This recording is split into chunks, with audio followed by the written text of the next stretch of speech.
For the past 28 years, songwriters from all over have gathered along the Gulf Coast of Alabama, Perdido Key, and Pensacola, Florida for the Frank Brown International Songwriters Festival, a festival that celebrates the work of some of the world's greatest songwriters and the art of storytelling.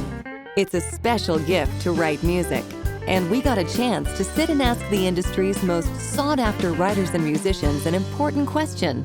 Who is Frank Brown? Frank Brown is Joe Brown's brother, Celia Brown's son. I never met him, and I've just heard stories.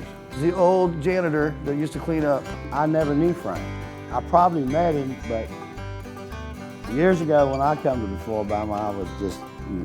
He's from the Brown family. He's a son of the Brown, Mr. Brown. He's Mr. Brown's son. He was, and he wanted to have a festival. Frank Brown was an old black gentleman that worked at the original Floribama. Frank Brown was the janitor at the Floribama. Everybody that met him called him Mr. Frank. He was pretty persuasive.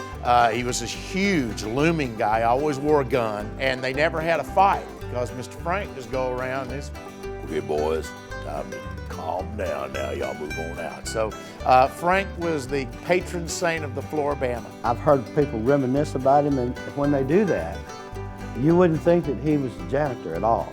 You would thought he was more like the governor or something.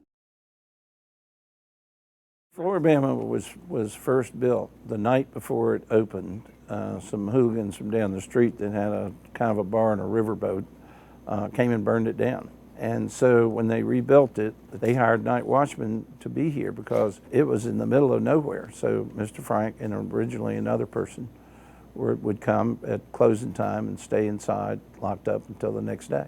Mr. Frank worked here until he was 91. He died at 93, and he was an amazing man. I just loved him as a person. He had wisdom. He'd been on both sides of the law. He'd been a professional prize fighter in 1917. He used to work as a doctor's assistant because he was so strong he could pick anybody up and move them. Moonshiner at different times. He'd been a sort of a deputy sheriff. When he walked around here, he had 2 6 guns and a badge, and he represented an era that had largely disappeared. One of my great thrills in life was sit around and have Mr. Frank tell me stories about his life.